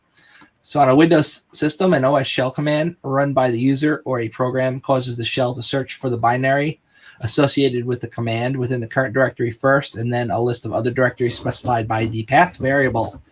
So if you were to type netstat and it wasn't in your current, like if you had a netstat in the current folder, it would run that netstat. If it didn't find it there, it would then look in system32 and update it in all those places, So that's like, anyway, this vulnerability takes advantage of that, where the Golang line that's equivalent to running Go version OS shell command, if you're doing it on a Windows box, when it goes to search for the path variable and it sees like a Go binary already exists in one of these trusted locations, it will use that one, meaning like you can put your own Go thing there and it'll use yours instead of the one the system's trying to use. Anyway, that could be bad. Yeah, Dickie, I feel you, man. Like if they started charging me for going over caps, I would be like, screw you, I'm switching ISPs, send me a bill I'll never pay. And then contest in court later. Hey, it's Bill freaking Gardner. Holy shit. Bill Gardner's here. I love that guy. All right. So next we've got Google details, patched bugs in Signal, Facebook Messenger, GeoChat, right? 404 error. God. You need L at the end of that, yeah. Yeah, probably. All right. So January 2019, we got a critical flaw. And it's reported in Apple's FaceTime group chat feature made it possible for all users to initiate a FaceTime call and then eavesdrop on targets. All right. This all has to, we've talked about this before. It's the WebRTC bugs. Okay. WebRTC stands for WebRTC because Frank forgot what it stands for. But I think it's real time something. So, like, if you're going to use any of these chat apps, a lot of them are built on WebRTC, and when you're like calling another user, all that's done in that framework. And yeah, there's some bugs there. So essentially, it's like sending a data that it's not expecting type shit, And real-time clock, I thought it was RTC. What? I thought our real-time clock is RTC. You know what? Now I got to Google it. What does it stand for? Oh, by the way, for anybody new to the show, always keep in mind that we have show notes at the bottom of the YouTube video. So you can click on that and see all the show notes for this show and all the other ones going back and back and back. If you happen to be watching this many months later, you may have to scroll for a bit. Or you can just, search for the number in the doc. Yeah. Yeah, it just stands for real-time communication. So I was pretty damn close. Yeah. Yeah. It's like the thing that's initiating the connections between the host and the server and the other client that's connecting. Like connect you to, kind of shit. A whole bunch of apps are affected. Like Signal fixed it, GeoChat is fixing it, Facebook fixed it, Duo fixed it, But it was a big thing for a while. So essentially you'd be able to call somebody and, write a program that emulated calling somebody, right? And your program would then, rather than actually finish the call, have them like the other person's thing would like just listen rather than actually show that it's making a connection. So like you would essentially be able to eavesdrop on people's phones by calling them this way and then sending unexpected data so that it would crash in a nice way, is what I'm thinking here. Like, yep. Signal was affected by this, and it was also video. So you could force the camera to turn on, and they would have no notification. Oh yeah, Signal at the top. Yeah, so you'd have no notification. Interestingly, Telegram they looked at, and said say Telegram and Viber also were not vulnerable to this. So I guess they maybe don't use WebRTC, but yeah, interesting that it's not just microphone, but also the camera. Yeah, that's badass. I wonder if they figured it out doing fuzzing, or if it was like an actual guy doing exploit dev. He's like, I'm going to do this, you know? Next, we got an attacker steals emails info from OpenWRT forum. So OpenWRT is freaking awesome. It's one of my favorite open source projects out there. I used to be a DDWRT fan, and then they pissed me off, and I went over to OpenWRT, and it's so much better. You can pretty much get like any cheap ass router and toss this on there, and it works like a much better router. Anyway, the forum, and it's always the forums, you know. We're gonna have another article about the forums right after this with another product. So the forum that supports the community suffered a breach over the weekend, and it gave hackers access to email addresses, user handles, and other private forum information, like, you know, the messages sent between people on the forum. They were able to download a copy of the user list that contains the email addresses, handles, and other statistical information about the forum. That data could be useful for phishing, right? Yeah. Anyway, so they got popped. Look, it's not that bad. It's not like they affected the source code of the project or anything. That happened with our next people, though.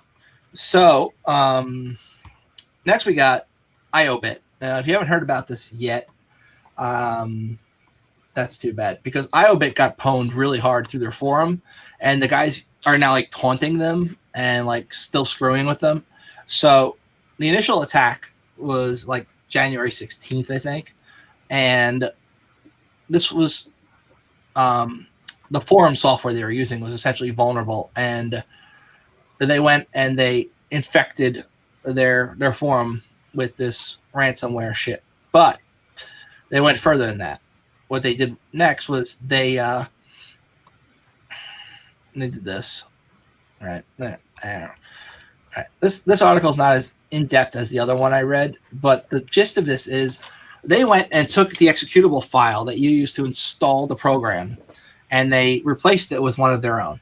Then they sent out a mass email, not just the program, multiple programs, sent out a mass email to like everybody who's on the forum, saying you can have a free year of any IOBit product that you want because of reasons, because of COVID, you know, whatever. And here's a download, you know, here's a link to like where you can download it. And people went, you know, free year. Okay, let me go download that. They all downloaded the executable. It was ransomware. And then in the ransomware note, it literally blames IOBit. And it's like, tell IOBit to send us money, $100,000 in some random cryptocurrency nobody uses called Dero coin. And also, you know, if you want your data back now, just send us 200 Dero, like $100 at the moment. And we're also, for whatever the fuck reason, going to send you 5 times your investment back. Your investment? What is? We're investing in ransomware companies now? We're going to pay you back money if you give us money, which makes no sense. You know they're not really going to do that, but people are dumb, and I'm sure a lot of people sent it to them.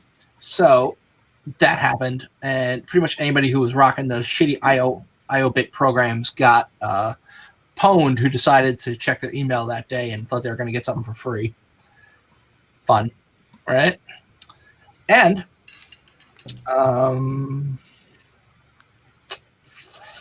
last but not least, this is not really InfoSec, but it's kind of InfoSec because it involves Musk. So it's kind of funny. It is really funny. So you remember like a few weeks ago, Elon Musk goes, he tweets, use Signal, right?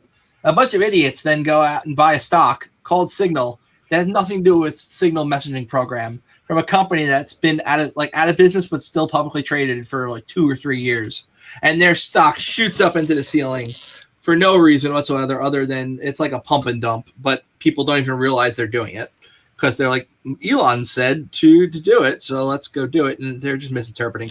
People are stupid. So same thing happened again this time. GameStop GameStop is like really not doing so well It's financially. not quite the same thing though, because some of these people are doing it deliberately and know what they're doing. Maybe. I'll explain some things I've been listening to online. Go ahead. Right. So GameStop stock, as you probably imagine, probably hasn't been doing so well lately until now. Because buy me a bunch of GameStop places just closed recently because like nobody's going in to buy shit anymore, and that's just the way it is. So they had their biggest day yet in a really big rally, adding more than 10 billion to their market value, as bullish day traders kept the upper hand over short sellers. The shares advanced 135% to $347 at the end of the day. Essentially, it's like a pump and dump, right? So stock went really, really high. It's a bunch of Robinhood idiots. You're right, Chris. Yeah.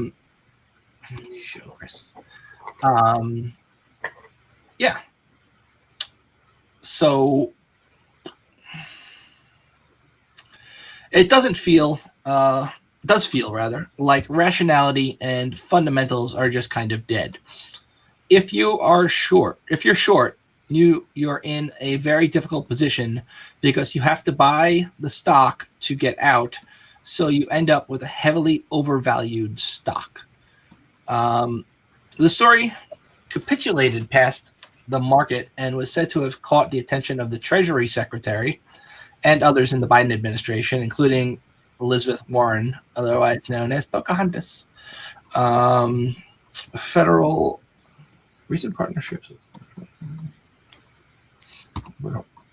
GameStop didn't respond to requests for comment. Essentially, the stock gains fanned late Tuesday after the Tesla Incorporated chief Elon Musk tweeted a link to a Reddit thread about the company. But famed fund manager Michael Burry warned that the maniac rally has gotten out of hand, calling the stock's rise unnatural, insane, and dangerous. Yeah, there's a purpose to it for the people from Reddit. And also, I think there's also a Twitter account that's been organizing this. I can't remember what it was called. It's subtitled itself something like the 4chan of investment. Because not these people necessarily looking to make money off of it. They want to hurt certain hedge funds. Yeah.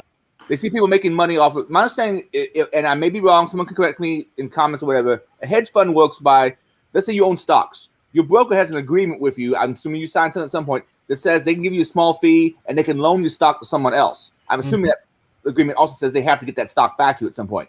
What the people who short stocks do is they get those loan stocks, they instantly sell them, and they plan on, okay, I'll buy the stock back for you at a later time. Their bet is that the stock is going to go down. So if they sell high and then they have to buy it back for you low, they make a profit. In this case, some people noticed that a lot of hedge funds were doing this with GameStop, and they're like, let's fuck with them. And they were like, okay, so let's all start buying GameStop. So these people who betted it was going to go down, they're going to lose a shitload of money. There was at least one of those investment firms, hedge funds, that had to like get a big cash injection. I don't remember the exact numbers, but I think I've seen numbers like the billions to be able to recover from it, because they were expecting it to go down or at least stay about the same when they had to buy the stock back and give it back to the original owner. But it didn't go down. It went way up, so they're losing money. Exactly. And my understanding is some of this is deliberate. So even the people investing it, the lot of little small people who are investing it, I mean, how do you put it this way? You spend $20 on various amusements all the time. Spending $20 to fuck up a hedge fund and seriously give them the shits. I can see the amusement in that. Mm-hmm. I mean, this broke like 2 days ago, and I was like, this is going to stop soon. Like, it's pretty fun, but like, I'm just looking today. Today it's gone up 134%. Like, this is it's wild. I don't get it. I get the amusement. I think people are doing this for amusement. Yeah, it's two fingers to the. It's funny now that you explain it to me better than that article did, because like I initially thought it was just another case of Elon tweets something and a bunch of idiots go buy it without thinking. Yeah, I've been listening to Tim Pool. Tim Pool has, I think, a video or two on it, and I think I've watched some other people's videos, and it's more of a trolling operation than complete irrationality. Sure, there's some people that are buying irrationally, going, "Oh, this thing's skyrocketing. Maybe I should get it on now." But my understanding, most of it is people wanting to fuck with these hedge funds. someone had made a comment that these people have done more to fuck with Wall Street than Occupy Wall Street ever did. That's brilliant. Well, people actually did make a ton of money. They sold it when it started peaking. Yeah, the first, well, it's like kind of like a Ponzi scheme. Ponzi schemes do work for the first people who are in it. It's the later people that are shit out of luck. Yeah, that's pretty much like that's every multi-level marketing scam out there. Like the people who are at the top are making shit tons of money, and everybody else is just spending money. Cost up 500%. Cost. I'm not familiar with cost. I think that is. Don't they make like audio gear?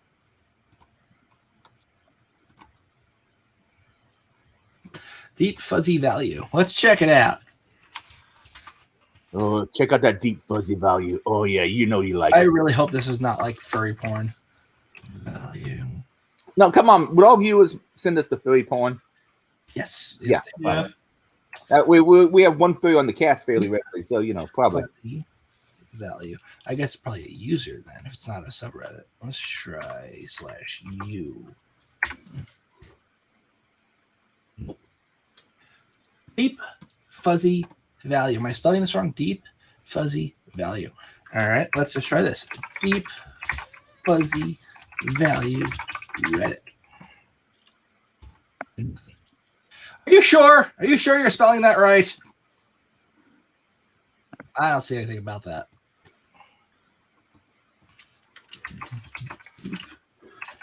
Fuzzy. Yeah, I need to look at more on how people short stocks and so on. Because originally, it was explained to me as a snake borrows a banana or some bananas from a ape, hoping to be able to sell them to other apes and then buy back the bananas cheap to give back to the original ape. But all of a sudden, the price skyrockets and the snake is out of luck. And it was a bad explanation because I was like, why would you ever loan out? But apparently, from one thing I saw on a quick Google search, brokers give you a small fee for being able to borrow your stocks, and I'm assuming the promise that they have to give the stocks back to you at some point in time. So I can definitely see now why a loaner might be interested in that, because a lot of people buy stocks for the long haul. I think they charge like 26% interest for that short term. Wall Street bets. Okay, I think we found it. All right. Yeah. So I think they're doing exactly what you said they were doing, but I can't interpret this because I have no idea about stock stuff. But there's a subreddit. Wonder what the people are going to see my Reddit handle and go through my post history and see I'm a shitlord. No. All right. They got like 4chan found a Bloomberg terminal illness. The official mod Twitter is here. Let's see what their Twitter says. Now people are going to see my Twitter handle too. All right. I mean, well, it's in the show notes, isn't it? Yeah, but I have other ones that people don't know to be. Luckily, I'm not logged into one of those right now. All right. Due to the Tencent notice, I was put on there. My team's working behind the scenes to get it back. Okay, cool. So yeah, that's kind of cool. I never knew that they screwed with people that way. It's kind of funny that you explained it to me. Like I said, check out Tim Pool's videos on it. It's good stuff.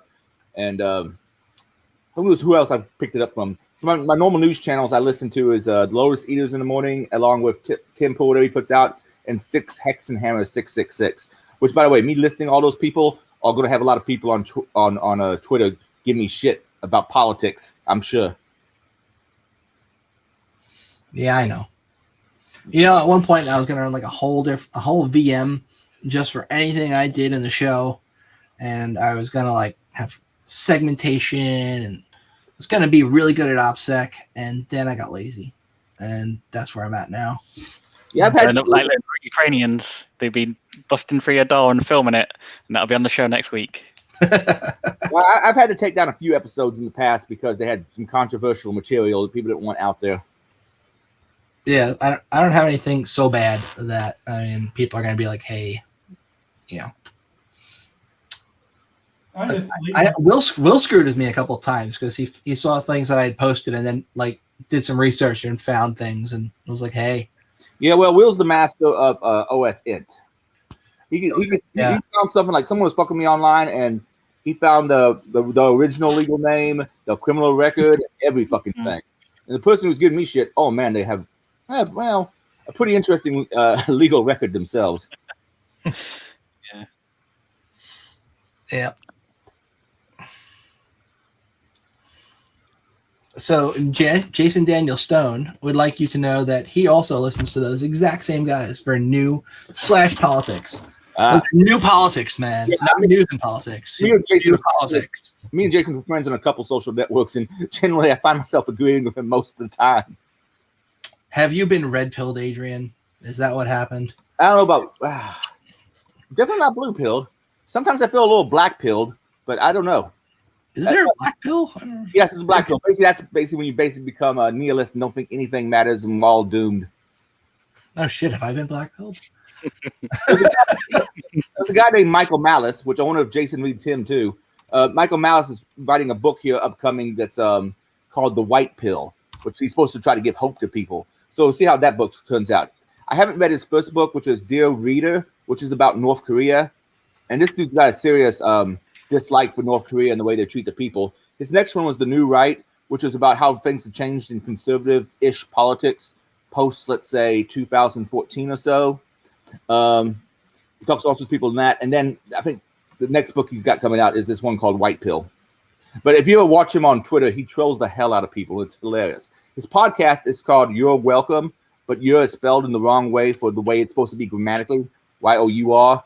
Just deliberately troll people.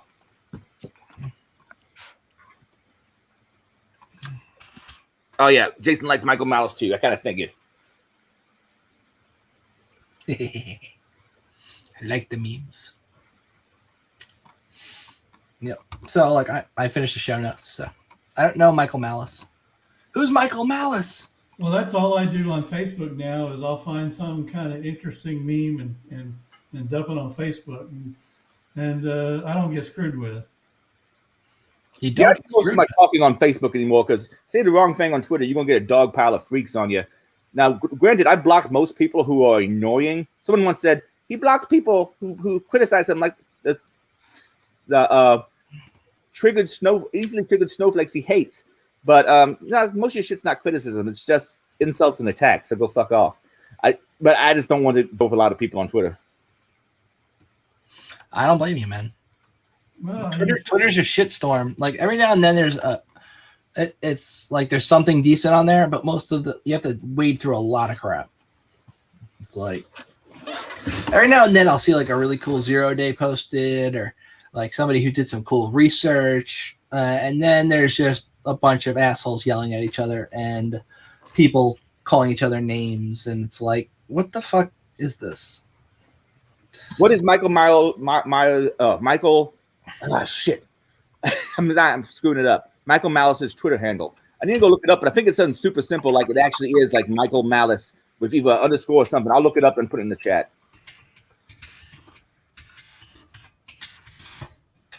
It is literally Michael Malice. No space. Just at Michael Malice. All one string of characters. I'll put it in the chat anyway, though.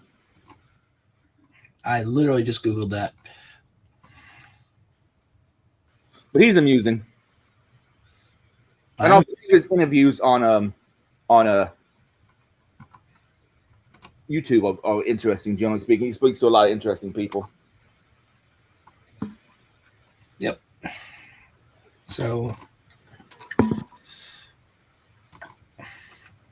I can do this. So one of the cool things I found recently is this particular Telegram feed called Cybersecurity News Feed, right? And this dude just blasts me with articles all day long. Like I'll be in the middle of a meeting and get like 15 updates with 15 new articles. Yeah. And I'm like, shit, I should have turned that off. Now, your article harvesting script that you have you modified it recently? Because I noticed it's adding a dash at the end of each one of the titles. Yeah, I keep playing with that. It's a work in progress, man. That's all good, man. It gives us content. I appreciate it. This should be called the Trash Show. Yeah. So actually, if you see a picture of your face that's all like cropped and has a transparency around it, we can put that up there instead of the penguin. No, you can keep the show. I'm happy just being on it. It's good. Yeah, got lots of cool articles though. So if you ever like run out of stuff, you can. Oh, look, people can see who I'm friends with on Telegram, which is not a big list. Yeah, it's cool shit on here. So you got like Trump is ordering a security assessment of Chinese-made drones. That's back, a few weeks ago. You get down here to newer stuff because these are all old articles. Right? The 144 articles I haven't checked yet on here. U.S. charges NetWalker. Got that. I put that in my cast. A lot of this stuff is stuff I found elsewhere. So same article, but like written by a different company. Like a bleeping computer article versus a ZDNet article, but covering the same topic and coming to the same conclusions. And talk about Emotet getting taken down. That was pretty badass when you think about it. NetWalker. Team TNT is cloaking malware with an open source tool. That's cool. Bad guys love open source shit. Got that. All right, this one's cool. So some dude who works for ADT was just like spying on people having sex who had video cameras in their rooms. It's pretty much the whole thing. ADT owned LifeShed security cameras, which they've exploited conversations. This is not the same article as the one I was thinking about. It's something different. There was a thing about some dude who worked at ADT looking at you having sex, though. This is not that article. This is their actual LifeShed cameras have an exploit in them, and you can remotely view them, which is also kind of bad. Yep. Definitely kind of bad. Now I'm going to take this and use this shitty little plugin I have here. And I'm going to copy it. All right. And I go back over to the show notes. And I don't know where the fuck the show notes went. I'll open a new window for the show notes. Going back to an old story, did anybody ever figure out what happened to Nancy Pelosi's laptop, the true story? Because I've heard multiple things, and I haven't. Some chick was trying to sell it to Russia. I heard. No, the last I heard. I go like this.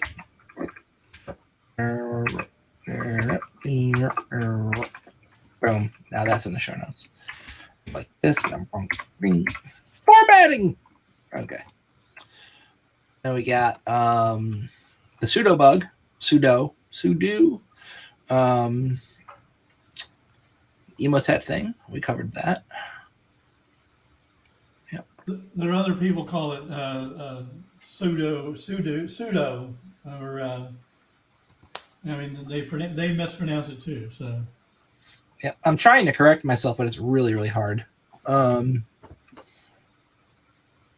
Yeah.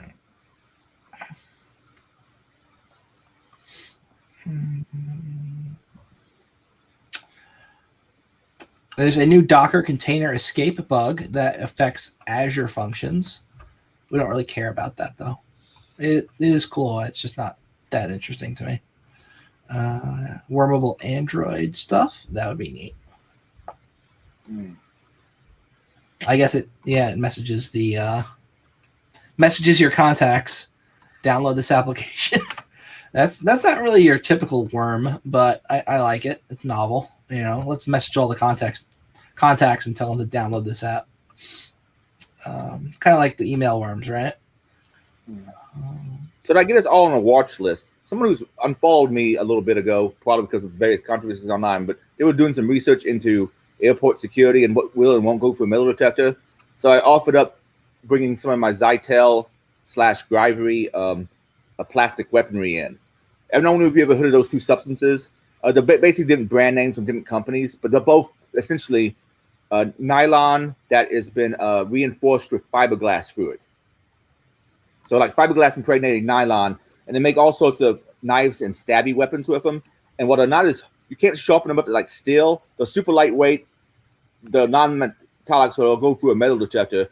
And some of these things are pretty wicked. Like I actually have a a K-bar one that is essentially a spark that you can pull out a steak knife from, and it will cut steak pretty damn well. I got this thing right now with me that is like, I don't know, is that like a 9-inch blade or whatever, and it has a serrated edge, and damn it, they're doing some hellacious things with plastic weaponry.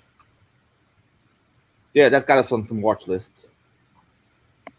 About 5 years ago, I went to go see Penn and Teller in Vegas, and they did a similar thing. They talked about these knives, and they were selling them at the show in Vegas. These plastic knives, and they had a metal detector there. I don't know where they'd got it from, but they were showing exactly how they can sneak knives through, I guess, customs or airport security. Yeah, I got all sorts of stuff along those lines I've been picking up By over the the way, years. the mic's off. To turn it back Ah, what the on, hell? slide the switch on the back. The mic's back on. I was going to turn on my webcam for a second, which is why I have that on. Okay, Google, play Meat Spin. I hate you. Okay, Google. Do you still? Fuck you. Oh, okay, Google. Living room lights on. All right, everything has a red tint now. Okay, Google. Living room lights warm white. All right. This is one example of one of those. Well, Grivery is the term that Code Still uses, and you can see. I don't know if you can make that on camera. Hellacious edge. They also make things like, if I can find it, they make a hairbrush, and I don't have the hairbrush end of it. It has this. This thing normally has a hairbrush on the other end that you fit over the point. I actually accidentally brought this on an airplane twice because it was just in my coat, and I forgot about it. And I remember seeing one of the TSA agents pull it out of my coat. I was like, oh, shit. Swab it down, then stick it back in my coat. What else we got? Oh, this one is more of a traditional style boot knife, but it doesn't have the serrated edge, so it's not quite probably as effective as far as slicey as the other one. And someplace in here, I have one of the push knives, but I can't seem to find it at the moment. Oh, yeah. They also make one of these little push knives, which is pretty cool and would do a hell of a number. But I think it's an interesting type of research. But all I have is like normal metal detectors, and I'm certainly not going to do it in real life on purpose. But I'm kind of curious how effective these things are. Yeah, I mean, they don't know for sure, but they talk about how they think the weapons the 9/11 hijackers used were just plastic or like. I heard box cutters. Box cutters. Were they box cutters? My understanding is they were box cutters would show up because they got a metal component. They would show up, but they're also just seen as like a little utility tool. They're not seen as a weapon. So I'm not exactly sure. But my understanding is they use box cutters. Yeah, I remember a while back somebody got an axe onto a plane by accident. Like they had it in their carry-on, and they got an actual freaking axe on the plane. And then the guy's like, "Dumbass," he goes, "So the flight attendant, I don't know how I accidentally had this in my bag," and it like fucking international incident, you know. Well, I mean, back then, a little square thing that was flat was innocuous.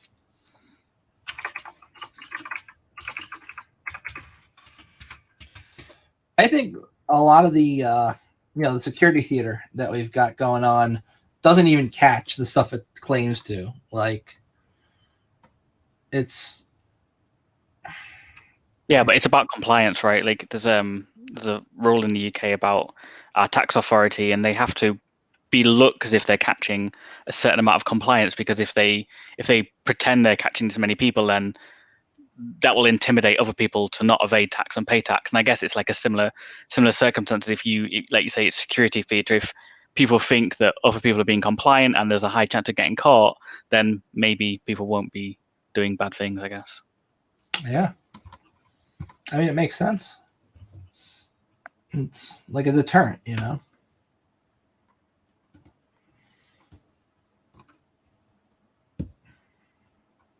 All right, guys. Does anybody have anything else they want to talk about today on the cast?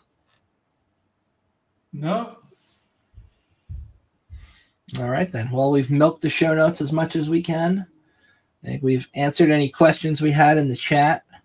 We've talked with our new British friend, Andy, who, Andy, you just got to come here and all the girls will just go crazy over you. They love that British accent. They, like, you could, you ever see Love Actually? Yeah. That, you know? I was telling Adrian I spent a 3 months in Mississippi about 20 years ago, and that was definitely an interesting experience. But it was definitely open your mouth, and people wanted to talk to me and Yeah, which I never had. Open your mouth in Mississippi, they probably say you got a real pretty mouth. I think that was Georgia where that film was made. Yeah, I never got any female attention as an adolescent, but as soon as I went to Mississippi, damn, open my mouth and. You just didn't meet the right school teacher then. Yeah, well, maybe. I don't know if you all have had that problem in Great Britain, but this thing's been a streak of female school teachers getting it on with the underage male students. Yeah, I definitely went to the wrong school. Yeah, you ever notice all those women who get caught doing that tend to be very, very attractive, and you're like, why? Why would they go after some kid if they're that good looking? They can have pretty much any guy they want. Well, here's the thing: that's the ones they report because it gets people's attention. I have to report some ugly ones as well. So I imagine there's a lot of ugly ones we just don't hear about, and it's just the good-looking ones that because they know they're going to get clicks. Yeah, I'm just saying, well, where were all those horny teachers when I was in school? Not that we're condoning that. The women shouldn't be doing that. But however, if I was a 13-year-old boy and a very hot 25-year-old, let's say I did have the hots for. Actually, I don't know if I ever had hots for any of my teachers in grade school. I did have the hots for one of my librarians. When I was about 16, I went. My dad was a college professor, and I was auditing a bunch of classes at the local college instead of going to high school for reasons. And everybody thought I was a regular student there. And I met this girl at a dance who was like really hot, and like she was 19 at the time. I was 16. Not that big of a difference, but it's still over the whole line. So her and I got together. She had no idea how old I was. Never asked. We dated for a little while, fooled around, and eventually it came out that I was 16. And she fucking flipped the shit. She was not happy. How old was she? She was 19. I was 16. They got Romeo and Juliet. Okay, it's pretty cool for a 16-year-old, though, right? I mean, speaking of state you all, you were still legal. No, not in New York. Not in New York. Okay, in Kentucky and Indiana. In New York, she could have gone to jail for if we had gotten naked. They will, if you're over 18 and you sleep with somebody who's under 18, they don't really give a shit about circumstances. If it's like a year, it's fine, but anything more than that, they will get you. Yeah. All right. So we're really off topic. I'll let Frank take us out since I want to make sure he can control things from his end just as well as I can. Just in case I ever go to sleep on a cast again. Yeah, that was not pleasant. Sorry. I'm glad you woke up though when I called you. Did you ever clean up the video? I mean, it was 5 hours long. No, I just left it. That's great. We should make people watch that video in like a torture room. Like, this is what you have for entertainment. This 5 hour long video of static and a picture of Adrian's face. Posters and all concepts in literature, technical terms come to mind, but don't. All right, so the guys in the chat are talking about like something. I don't know what it is. So we're gonna cut out. And you guys have a great week. Thank you for tuning in. You'll see us same bat time, same bat channel next week. Hopefully Andy will join us again, and we didn't scare him away too much this week. I mean, Barry will come back and maybe talk to us about like lizards or something. And Adrian might be here. Bye. I'm going to hit the button now. In 3, 2, 1. Boom.